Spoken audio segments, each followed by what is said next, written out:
దేవుడు మన అందరితో మాట్లాడినట్లుగా దేవుని స్తోత్రం చేస్తాం. స్తోత్రం.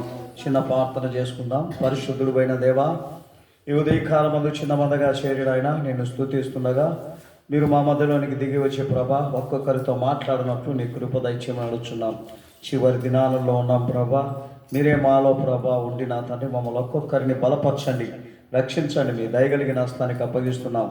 వాక్యం చెప్పవచ్చుండగా వాక్యం ప్రభా మీ యొక్క నా తండ్రి ఆత్మ ద్వారా మా శరీరంలోనికి వచ్చి మమ్మల్ని ఒక్కొక్కరిని బలపరిచినట్లు కృప దయచేయమని, నా తండ్రి ఎనుగలిగినటువంటి చెవులను ప్రభ ఒక్కొక్కరికి అనుగ్రహించమని మమ్మల్ని మేము తగ్గించుకొని చేతికి అప్పగిస్తున్నాం. యేసునామములో అడుగుచున్నాం తండ్రి, ఆమేన్. దేవుడు ఈ దినమున మనతో మాట్లాడినట్లుగా మనము దేవునికి ఒకటో దశలోనికి రాసిన పత్రిక 4వ అధ్యాయము 3వ వచనము నుండి మనము దేవుని యొక్క వాక్యములోనికి వెళ్దాం. 1వ దశలోనికి రాసిన పత్రిక 4వ అధ్యాయము 3 నుండి 7 వరకు మనం చదువుదాం. దేవుడు మనల్ని అంటున్నాడు, ఆయన మనల్ని పిలిచినటువంటి యొక్క పిలుపు ఏమిటి అంటే, ఆయన మనము పరిశుద్ధంగా ఉండాలని మనల్ని పిలిచినాడు. అందుకనే మన ఘట్టం అలాగా కాపాడుకోవాలనే మనల్ని హెచ్చరించినాడు. అందును బట్టి ఆ పిలుపుకు తగినట్లుగా మన జీవితము మార్చుకోవాలని దేవుడు కోరుకుంటున్నాడు. గనక మనం 1వ దశలోనికి రాసిన పత్రిక 4వ అధ్యాయం 3 నుండి మనం చదివితే మన వాక్యంలోనికి 7 వరకు చదువుదాం. మీరు పరిశుద్ధులు అగుటయే అనగా మీరు జారత్వమునకు దూరముగా ఉండుటయే దేవుని చిత్తం. మీలో ప్రతి వాడును దేవుని ఎరుగని అన్యజనుల వలె కామాభిలాషయందు కాక పరిశుద్ధత యందును ఘనత యందును తన ఘటమును ఎట్లు కాపాడుకొనవలెనో అది ఎరిగి ఉండుటయే దేవుని చిత్తం. ఈ విషయమందు ఎవరును అతిక్రమించి తన సహోదరునికి మోసము చేయకుండా ఉండవలెను. ఎందుకనగా మేము పూర్వము మీతో చెప్పి సాక్ష్యం ఇచ్చిన ప్రకారము ప్రభు వీటన్ని విషయములో ప్రతిదండన చేయువాడు. పరిశుద్ధులు అగుటయే దేవుడు మనల్ని పిలిచాడు కానీ అపవిత్రులుగా ఉండడానికి నన్ను పిలిచలేదు. గమనించండి ప్రియమైన దేవుని బిడ్డ, దేవుడు ఏమంటున్నాడు, నీ సహోదరులకు ఎవరికైనా కూడా మోసము చేయకుండానట్లుగా మరి మనం ఈ భూమి మీద ఉండాలని దేవుడు కోరుకుంటున్నాడు. అందును బట్టే మన యొక్క ఘటానికి తీర్పు రాకుండానట్లు మనం ఈ యొక్క ఘట్టంలో కూడా ఏదైనా మరి లోపం ఉందా, నా మాటల్లో ఏదైనా లోపం ఉందా, నా ప్రవర్తనలో ఏదైనా లోపం ఉందా, వీటినన్నిటినీ మన యొక్క శరీరములో చూసుకోవాలా అంటున్నాడు. ఇవన్నీ ఏమి చూసుకొనక నేను బాగానే ఉన్నాను అని మనం అనుకున్నట్లయితే మనల్ని మనం మోసపరుచుకున్న వాళ్ళంగా ఉంటామని చెప్తున్నాడు. అందును బట్టి దేవుడు అంటున్నాడు, మిమ్మల్ని నేను పిలిచినటువంటి పిలుపు ఎటువంటిది అంటే, మరి మీ ఇష్టానుసారంగా జీవించడానికి మన ఇష్టానుసారంగా జీవించడానికి కాదు, కానీ దేవుని ఇష్టానుసారంగా జీవించడానికే మనల్ని పిలిచినాడు.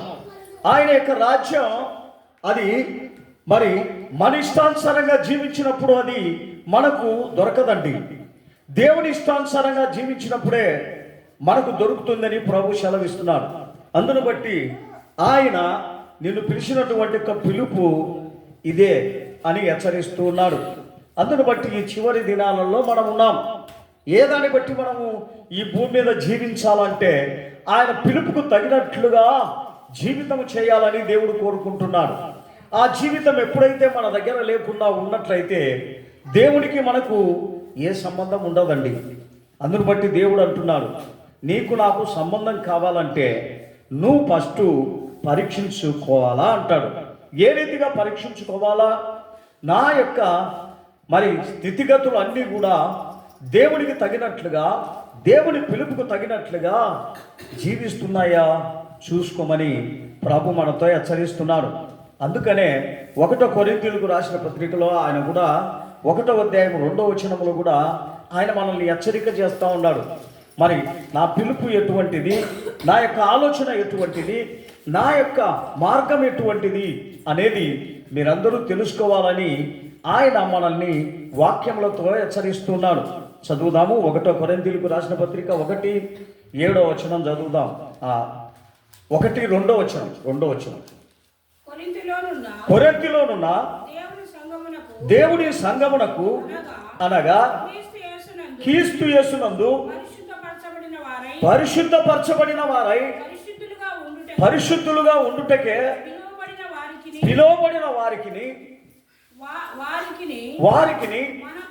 మనమును ప్రభువుగానున్న మన ప్రభు అయిన యేసుక్రీస్తు నామమున ప్రతి స్థలములో ప్రార్థించు వారికి అందరికీ శుభమని చెప్పి రాయినది. గమనించండి, ఈ లోకంలో ఎంతమంది ప్రార్థిస్తున్నారో వాళ్ళందరికీ ఆయన చెప్పి ఏమని రాస్తున్నాడో తెలుసా? మీరేమై ఉండాలని చెప్తున్నాడు ఆయన? పరిశుద్ధులై ఉండండి. పరిశుద్ధ కొరకు ప్రతి ఒక్కరిని హెచ్చరించండి. పరిశుద్ధతలో జీవించడానికి ఒక్కొక్క మనిషిని నడిపించండి. వారికి దేవుని చిత్తాన్ని గురించి చెప్పండి అంటాడు. గమనించండి ప్రియమైన వారులారా, మరి మనం అందరం అనుకుంటాం దేవుడే మనల్ని పరిశుద్ధం చేయాలా, దేవుడే మనల్ని కాపాడాలా, దేవుడే మనల్ని రక్షించాలా. మనం అంతా అలాగే అనుకుంటాం.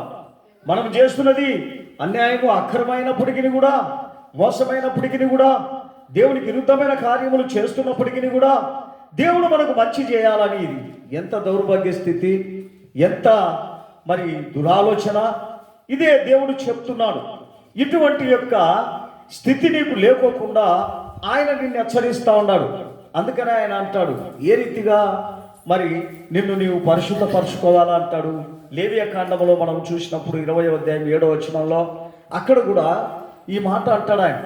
ఏ మాట అంటాడంటే, మీరు మిమ్మల్ని శుద్ధి చేసుకుని మీ యొక్క ఏమి శుద్ధి చేసుకోవాలా అంటాడు? శరీరంలో వచ్చేటువంటి యొక్క ప్రతి మాటలోను, ప్రతి ప్రవర్తనలోను, ప్రతి యొక్క స్థితిలోనూ మనల్ని మనము శుద్ధి చేసుకోవాలా అంటాడు. చదువుదా. కావున మిమ్మల్ని మీరు పరిశుద్ధపరచుకొని పరిశుద్ధులైయుండుడి, నేను మీ దేవుడనై యెహోవానై ఉన్నాను. ఏమంటున్నాడు ఆయన? గమనించండి ప్రియమైన వారులారా, దేవుడు వచ్చి పరిశుద్ధపరచడండి. మనల్ని మనమే పరిశుద్ధపరచుకోవాలి, మనల్ని మనమే హెచ్చరించాలి, మనల్ని మనమే శుద్ధులుగా చేయాలి. మనమే మన యొక్క శరీరమును, మన ప్రవర్తనను, మన మాటల యందును, మన దోషముల యందును, మన యొక్క మోసక్రియల యందును పరిశుద్ధపరచాలా అని దేవుడు సెలవిస్తున్నాడు. అలాగేమీ ఉండదులేండి, నేను బతకడానికి ఏదైనా చేస్తా, నేను ఏమైనా మరి చేసి మరి దేవునికి బిడ్డనిగా మారుతానంటే దేవుడు ఒప్పుకోడండి. మన యొక్క జీవితాన్ని దేవుని ఇష్ట ప్రకారము మార్చాలి, కానీ మన ఇష్ట ప్రకారము దేవుణ్ణి మార్చుకుందాము అనేది చాలా అన్యాయమైనటువంటి యొక్క స్వభావం. ఈ దినాన అనేక మంది జనులు ఆ రీతిగానే ఉన్నారు.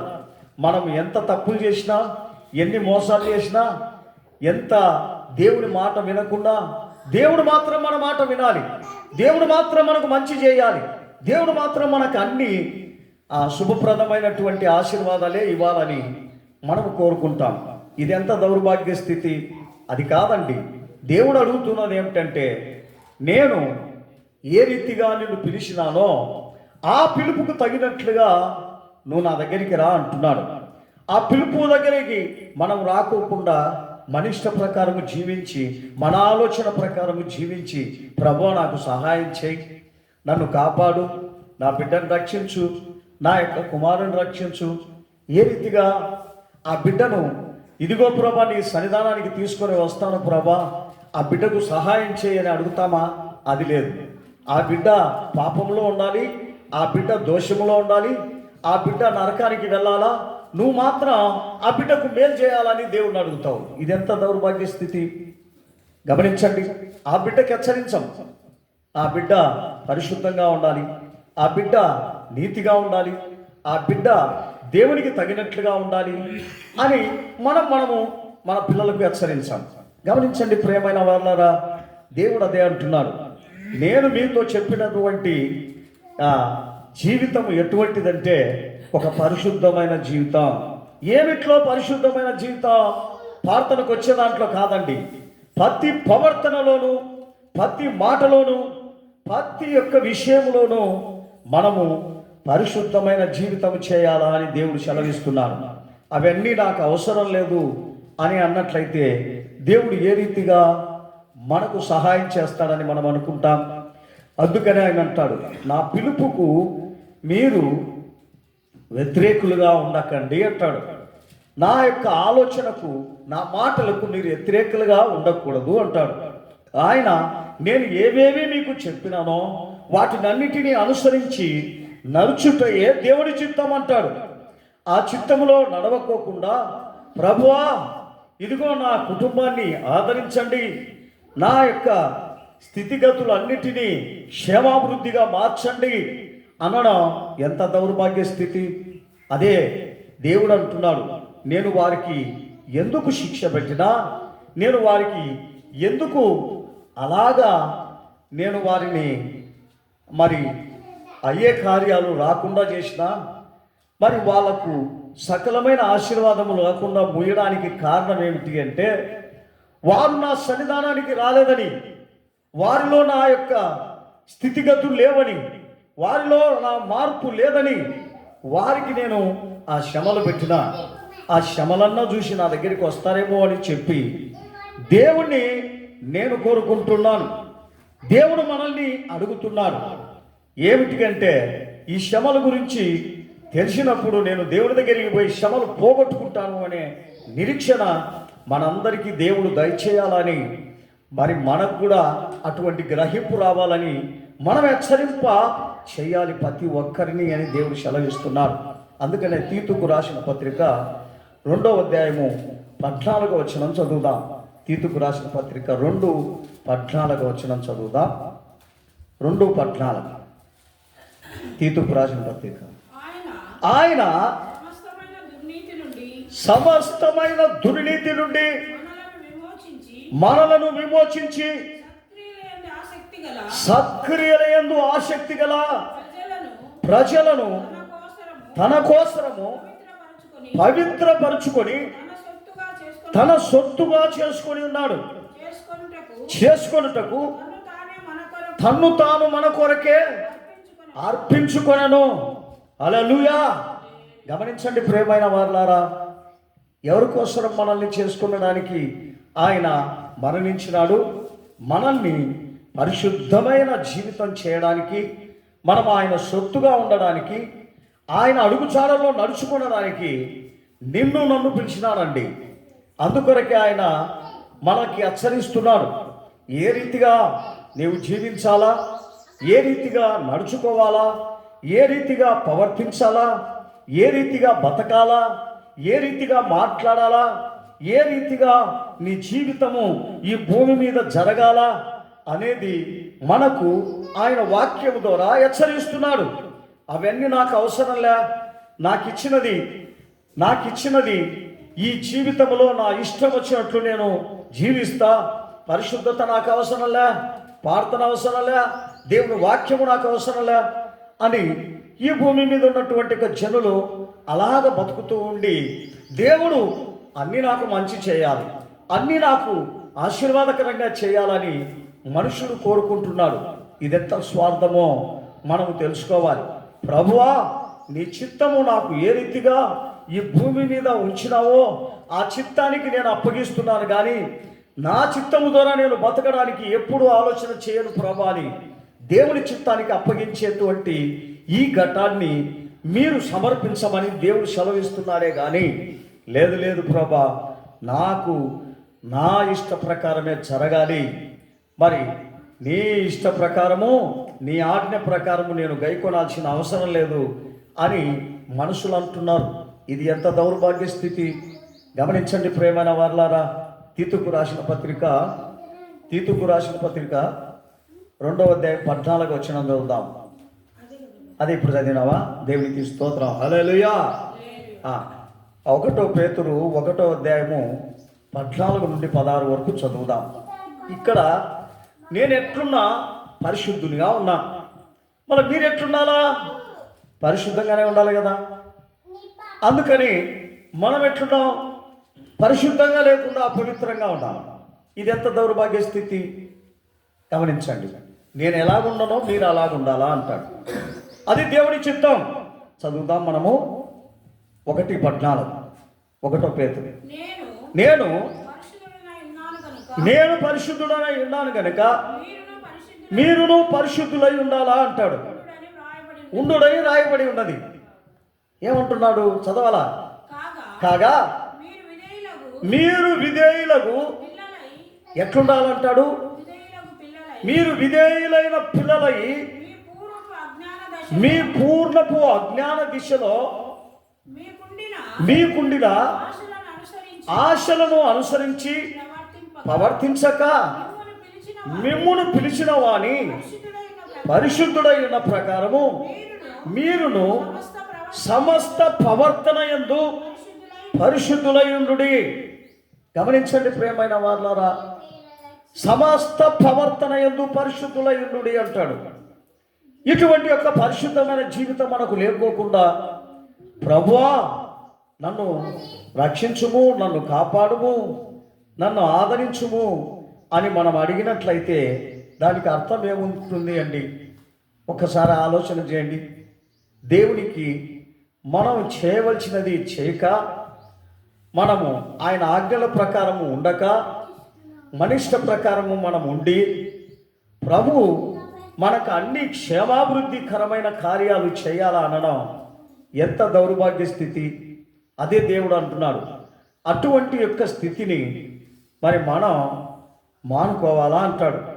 అందుకనే సమస్త ప్రవర్తన యందు ప్రతి మాటలోను, ప్రతి యొక్క నడవడికలోను, ప్రతి యొక్క జీవితంలోనూ పరిశుద్ధులై ఉండాలని దేవుడు సెలవిస్తున్నాడు.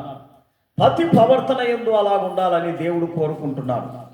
అటువంటిది ఏమీ నాకు వద్దయ్యా, మరి నా ఇష్టం వచ్చినట్లే నేను జీవిస్తా, నా అనుకూల ప్రకారమే నేను జీవిస్తా, నాకు అన్ని మంచి జరగాల, ఎంత దౌర్భాగ్య స్థితి. అందుకనే ఆయన అంటున్నాడు, ఎఫెసీయులకు రాసిన పత్రికలో చెప్తా ఉన్నాడు. ఎఫెసీ 1వ అధ్యాయము 1 నుండి 3 వరకు మనము చదువుదాం చిన్నగా. 1వ అధ్యాయము 1 నుండి 3 వరకు. దేవుని యొక్క చిత్తం వలన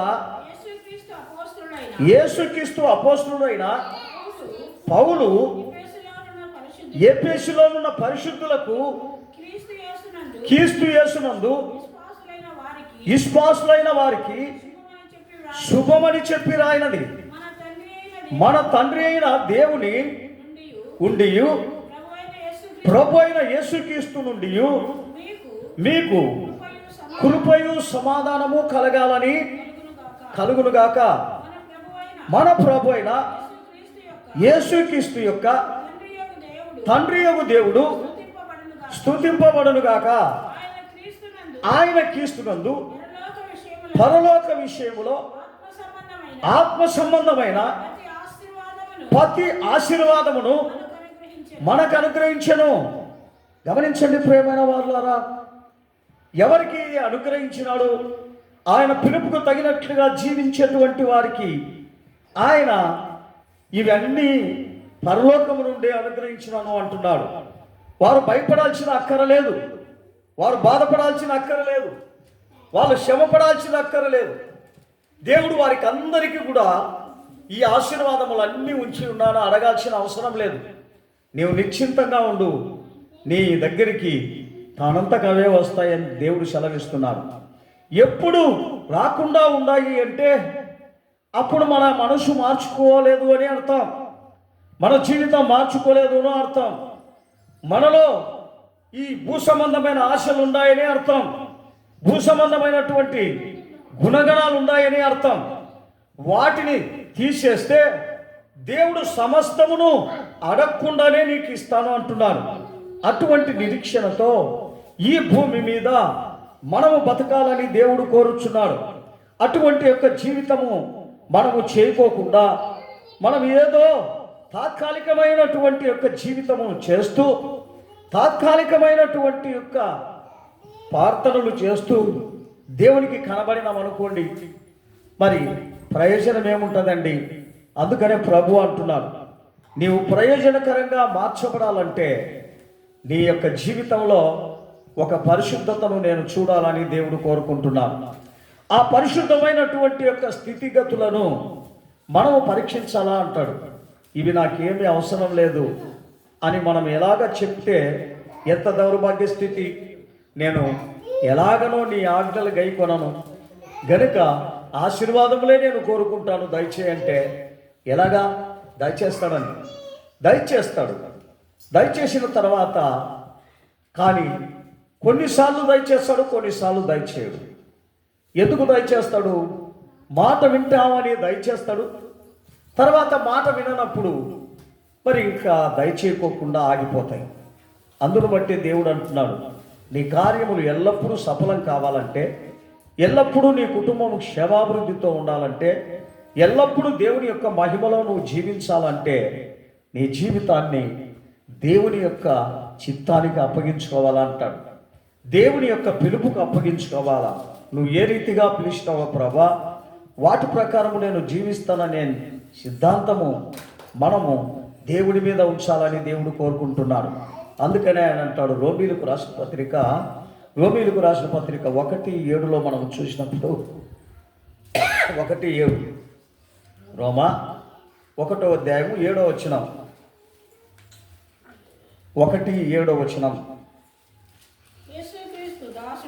యేసుక్రీస్తు దాసుడును అపోస్తలుడుగా ఉండుటకు పిలువబడిన వాడును దేవుని సువార్త నిమిత్తము ప్రత్యేకింపబడిన వాడును అయినా సౌలు పౌలు రోమాలో ఉన్న దేవుని ప్రియులందరికీ అనగా పరిశుద్ధులుగా ఉండుటకు పిలువబడిన వారికి అందరికీ శుభమని చెప్పి రాయుచున్నాడు.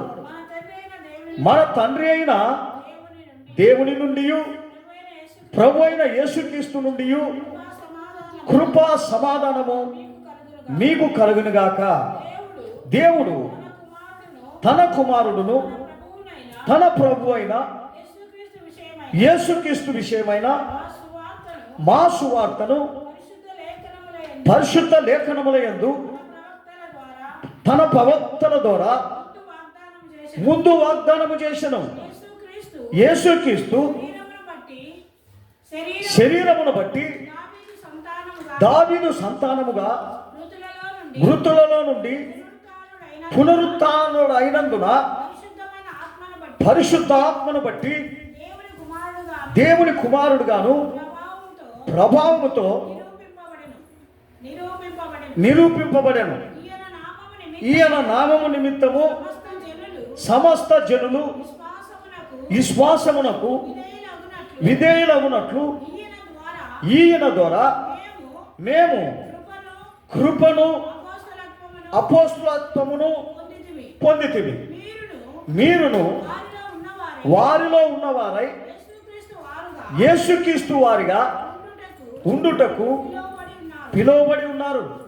గమనించండి ప్రియమైన వారులారా, దేవుడు ఏం చెప్తా ఉన్నాడు అంటే ఈ భూమి మీద మన పరిశుద్ధులుగా ఉండాలని అనుకున్నటువంటి మనకు దేవుడు మనకి హెచ్చరిస్తున్నటువంటి యొక్క హెచ్చరిక ఇదే.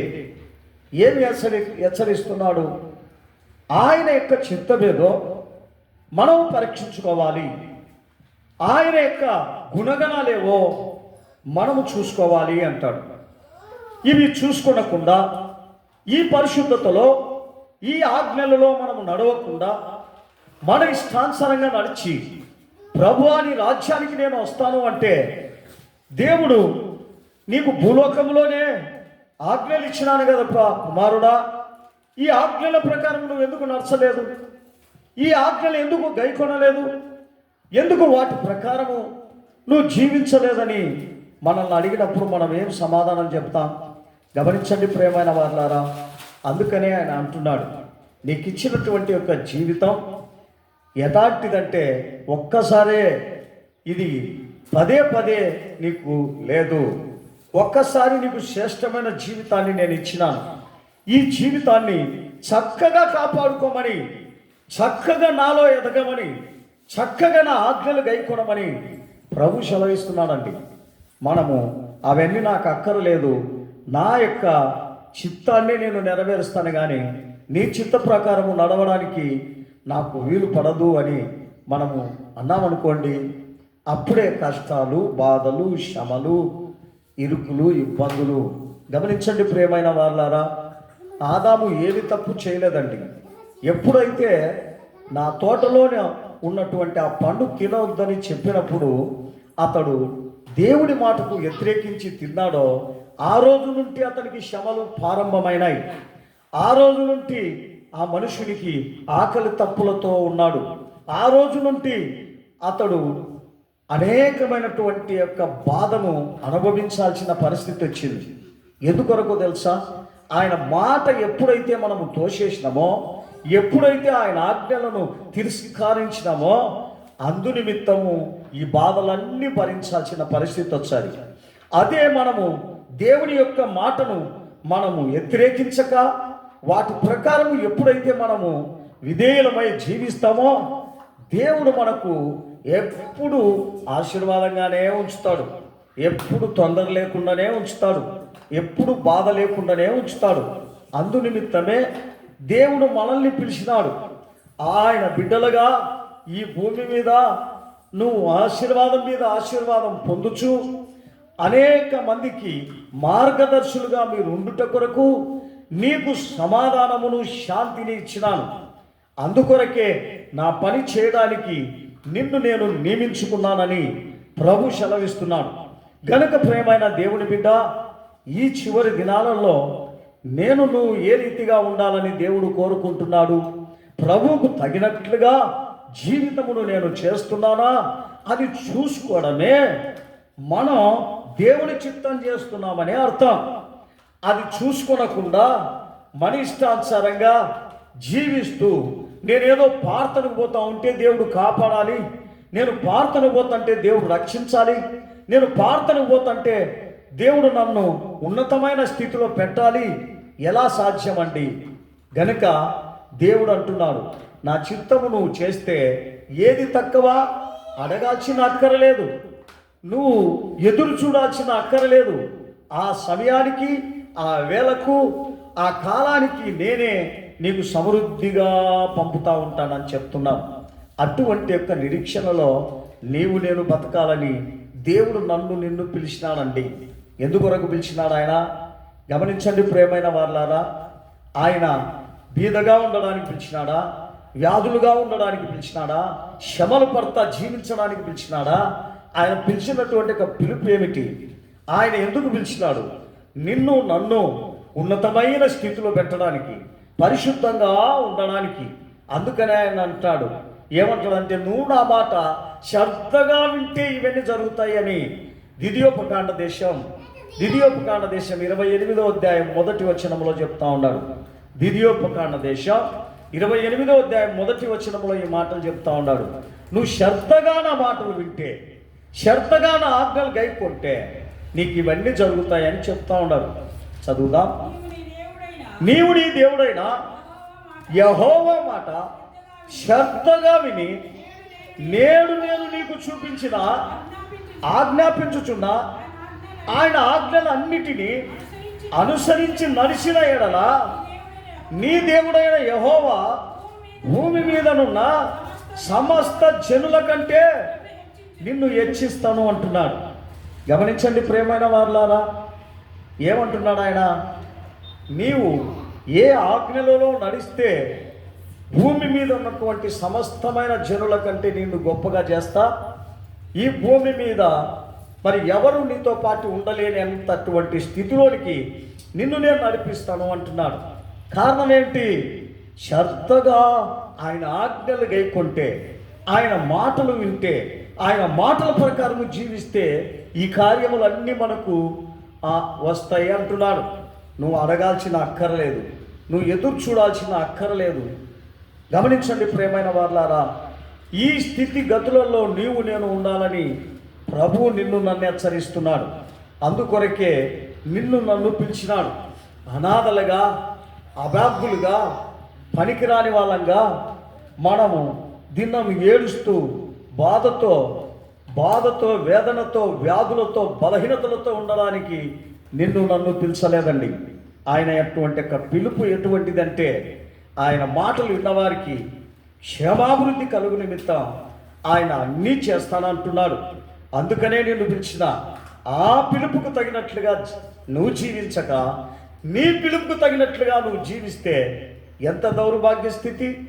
నీ పిలుపుకు తగినట్లుగా నువ్వు జీవించి, నీ ఆలోచన ప్రకారం నువ్వు జీవించి, ప్రభువా నాకు సహాయం చేయలేదే అని వ్యాకుల పడితే ఎంత దౌర్భాగ్య స్థితి, ఎంత అన్యాయము.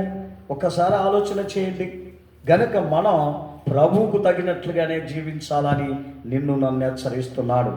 అదే రోమీయులకు రాసిన పత్రిక 8వ అధ్యాయం 30వ వచనములో మనం చూసినప్పుడు, రోమీయులకు రాసిన పత్రిక 8వ అధ్యాయం 30వ వచనములో మనం చూసినప్పుడు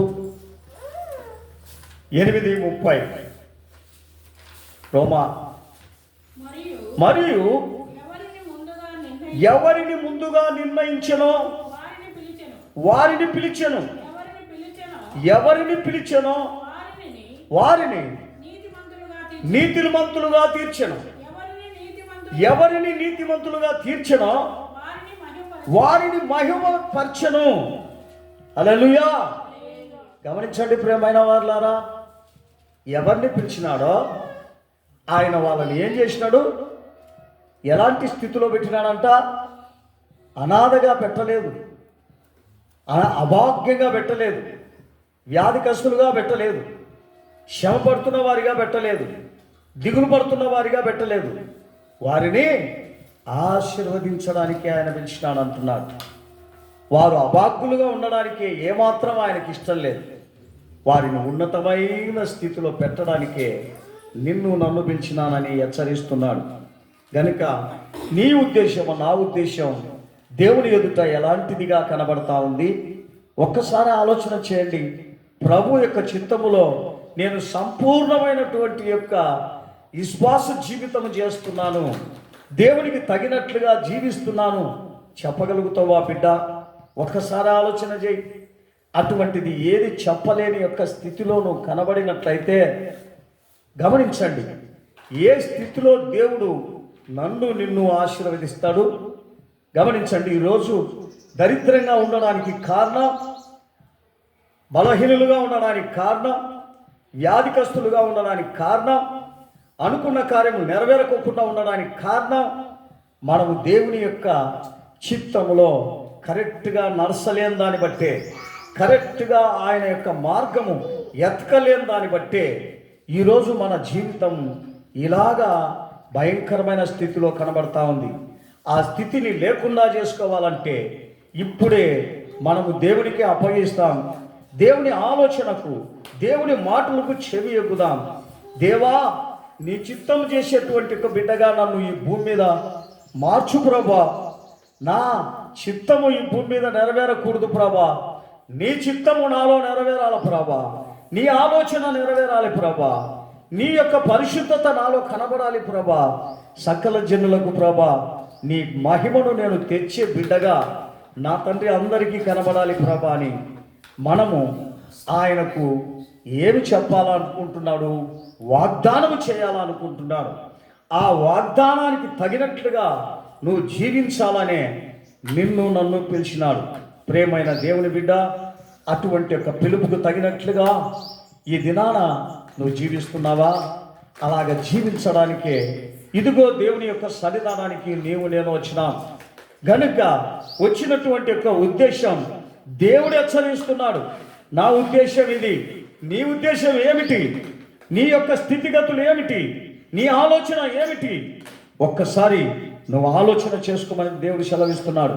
ప్రేమైన దేవుని బిడ్డ, ఇప్పుడే పెద్ద మొక్కలు వేసి, ప్రభా నా ఆలోచన నా తండ్రి నీ చిత్తానుసారమైనది, నా ఆలోచన యేసయ్యా నా చిత్తానుసారమైతే నేను ఈ భూమి మీద బతికి వేస్తే ప్రభా అని తీర్మానం చేసి ప్రభువును వేడుకుందాం. నా ప్రభువా నీకు స్తోత్రం.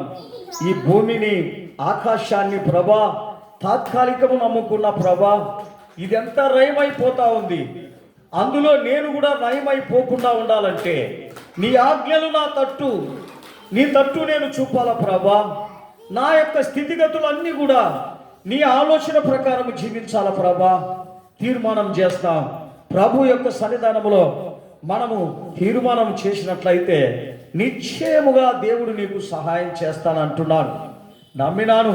దేవుడే చూసుకోవాలి, దేవుడే కాపాడాలని మూర్ఖంగా మనం ఆలోచన చేయకూడదు. దేవుని చిత్తము చేసేవారికి ఏ కొదవ లేదు అంటున్నాడు. దేవునికి స్తోత్ర. చూడుము భూమి మీద పాప చీకటి కమ్మియున్నది, చూడుము భూమి మీద పాప చీకటి కమ్మియున్నది, జ్యోతి వలె చలించుము జీవవాక్యమును పట్టుకొని, జ్యోతి వలె చెలించుము జీవవాక్యమును పట్టుకొని, సమయమిదే